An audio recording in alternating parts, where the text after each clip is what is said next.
반갑습니다. TV조선 아고라 똥86 백과사전을 사랑해주시는 시청자 여러분들, 캡틴입니다. 지난주 정말 격동의 한 주가 아니었나 생각합니다. 국민의힘 내분도 참 점입가경을 이루고 있는 가운데 무엇보다도 가장 큰 사건은 크리스마스 이브 박근혜 전 대통령의 사면 소식이죠. 그리고 같은 날 이석기 전 의원 역시 사면이 됐습니다. 이석기는 나오면서 박근혜 대통령이 사면된 건 통탄스러운 일이라고 했죠. 내가 봤을 땐 아무리 봐도 내란 선동 모의로 들어가신 이석기 의원이 나온 게 더 통탄스러운 일이 아닌가 싶은데 말이죠. 그렇게 우리는 격동의 한 주를 보냈습니다. 오늘은 이런 사건들에 가려져서 은근슬쩍 특사에 끼워넣기 되고 만기 출소 이후 복권이 된 연세 지긋한 똥86 한 분을 소개할까 합니다. 바로 최초의 여성 총리 한명숙입니다.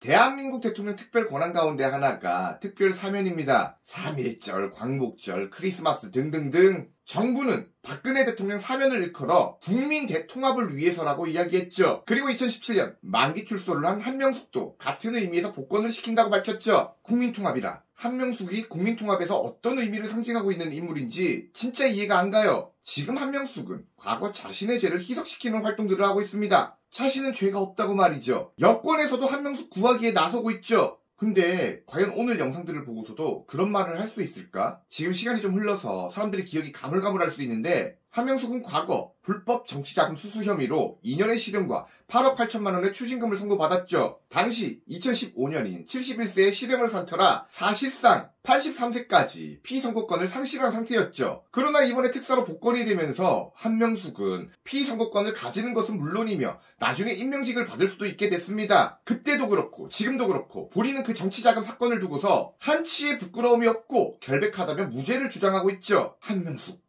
완전 뻔뻔하다고 생각을 해요. 이 사람 불법 정치자금을 받고 실형이 선고된 2015년 당시 문재인은 궤변을 토해내기도 했습니다. 법정에선 유죄를 선고받았지만 역사와 양심의 법정에선 무죄라고 말할 수 있죠. 이렇게 말이죠. 과연 역사와 양심의 법정에서 한명숙은 정말 한치의 부끄러움이 없는 무죄일까? 어떻게든 여권에선 한명숙의 무죄를 주장하며 재조사를 하자는 움직임을 보여왔고 박범계 장관도 당시 한명숙 사건에 있어서 검찰 측에서 증인들을 겁박해서 허위로 증언하겠다는 그런 주장들을 하며 지금도 재조사를 주장하고 있어요. 이것은 정치 보복이라며 한명숙을 정치 싸움에 희생된 무결점 성녀로 만들고 있어. 난 너무 답답해요. 이거 제대로 파고들지 않으면 그런갑다 하고 한명숙이 무죄처럼 느껴지는 부분들이 있거든. 자꾸 한명숙 사건을 가지고서 여권에선 핵심을 벗어난 논점 이탈로 접근을 하고 있거든요. 아니 한명숙이 유죄로 판결난 증거들은 따로 존재를 하는데 자꾸 관련 없는 증거들을 가지고 와서 무죄를 증명하고 있거든. 일단 한명숙에 대해 어떤 사람인지 그리고 무죄라고 증명하는 그 불법 정치자금 수수 사건에 대해 우리 좀 제대로 알아보고 가자고요. 왜 이리도 여권은 한명숙에 대해 어떻게든 쉴드를 치고 있는지도 말이죠. 한명숙은 민주당에서 상징적 인물이긴 합니다. 그리고 지금의 친문 진영의 대모기도 합니다. 요즘 신지의 영입으로 국민의힘에 젠더 갈등 문제가 대두되고 있는데 사실 지금 갑론을박이 있는 젠더 갈등 논쟁의 시발점은 한명숙이 그 시초라고 말할 수 있습니다. 여성운동계에 있어서 가장 큰 대모기도 합니다. 여성인권운동을 해온 1세대 정치인이 있죠. 출산휴가나 육아휴직을 만드는데 큰 공헌이 있는 반면 반대로 군가산점 폐지를 주도하기 하면서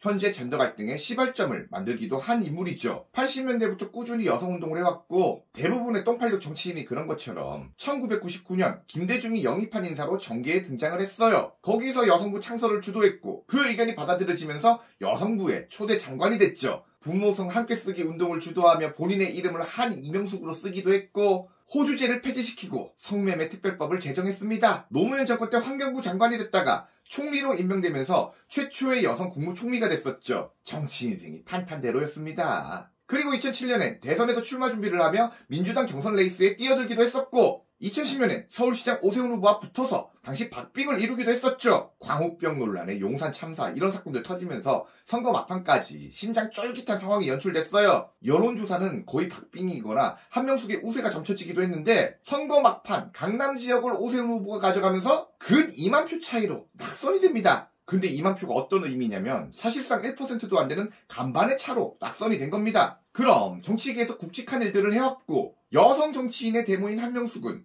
어떤 사건으로 감옥에 가게 됐으며 어떤 근거로 자신을 무죄라고 주장하고 있는 걸까? 2009년 한명숙은 뇌물수수 의혹으로 법정에 서게 됩니다. 총리 시절 대한통운 사장인 곽영욱이라는 사람이 공기업 사장으로 들어갈 수 있게 도와달라며 5만 달러를 건넸다는 의혹이죠. 당시 한명숙은 서울시장 후보로 출마했고 검찰은 그런 한명숙을 기소하게 됩니다. 그러나 곽영욱의 진술이 오락가락이에요. 한명숙에게 건넨 돈이 10만 달러라고 했다가 5만 달러로 했다가 3만 달러로 했다가 자꾸 번복이 되고 바뀌다 보니 무죄를 선고하게 되죠. 이후 다음에 불법 정치자금 수수 혐의로 또 한 번 법정에 서는데 이번엔 한신건영의 대표인 한만호로부터 9억의 정치자금을 받았다는 혐의로 입건이 됩니다. 그리고 2015년 유죄로 인정되어 징역 2년에 추징금 8억 8천만 원을 선고받은 거죠. 그리고 2017년 만기 출소하게 된 겁니다. 이런 한명숙을 왜 지금도 여권에선 무죄라고 주장하는 걸까? 당시 한만호는 처음에 돈을 건넨 걸 인정을 하다가 이후 180도 달라져서 돈을 건넨 사실이 없다고 법정에서 증언했는데 이럼에도 한명숙이 유죄가 된 것에 대한 의문을 제기하며 무죄라고 주장을 하는 거죠. 그리고 한명숙이 무죄라는 대단한 증거들을 찾았대. 당시 한만호는 옥중 비망록이라고 해서 수감 동안 1000페이지가 넘는 엄청난 문서를 썼는데 그 문서엔 검찰이 한만호를 압박해서 형량을 줄여줄 테니 한명숙에게 불법 정치자금을 줬다는 그런 위증을 강요했다는 기록들이 있다는 거죠. 이걸 가지고 한명숙이 무죄를 주장하고 있죠. 막 요즘 언론에서도 10년 만에 드러난 진실이라는 둥 한명숙 재판 위증 의혹이라며 한만호 옥중 비망록이 공개됐다며 난리를 치는데 분명 한만호가 쓴 글에는 그런 대목들이 있습니다.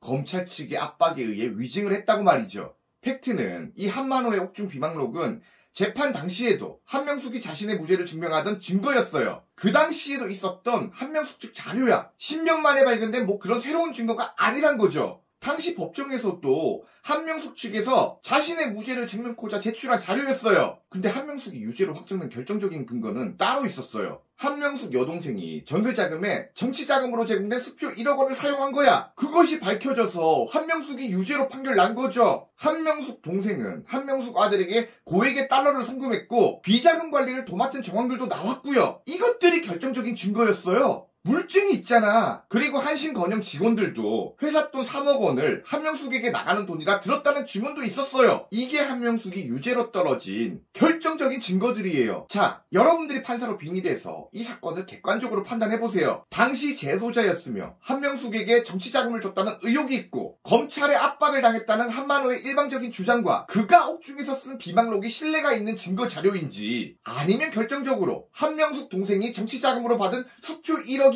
더 결정적인 증거가 되는 건지 여러분들이 판사라면 어떤 걸 증거 자료로 택하시겠습니까? 무엇이 더 신뢰가 있는 걸까? 한명숙은 엄연한 물증이 있는데 이걸 계속 당시 한만호의 비망록을 가지고 환기를 시키며 무죄라고 뻔뻔하게 결백을 주장하고 있어요. 절대적인 증거가 있는데 이미 다 법정에서 확인이 된 관련 없는 증거를 가지고 와서 논점 이탈을 하며 음모론을 또 만들어가고 있죠. 지친다 지쳐. 이거 모르는 사람들은 진짜 한명숙을 억울한 피해자로 생각할 수 있거든. 진실은 이미 존재하는데 이미 증거로 채택되기 힘든 한만호 비망록을 들고 와서 자신이 무죄래. 한명숙은 자꾸 자신을 당시 권력에 의해 억울하게 당한 피해자라고 주장하고 있어요. 그래서 판결 당시 민주당 대표이던 문재인은 한명숙이 유죄로 떨어지자 법정에선 유죄를 선고받았지만 역사와 양심의 법정에선 무죄라고 말을 했던 거고요. 그리고 추징금은 당 차원에서 대신 내주자는 궤변도 했던 겁니다. 박범계 법무부 장관은 한술 더 떠서 당시 한명숙 수사팀이 위증교사를 했다며 수사 지휘권을 발동했고 수차례 감찰을 했죠. 근데 결과 어떻게 됐어? 사실 무근이야. 지금 권력을 쥐고 있는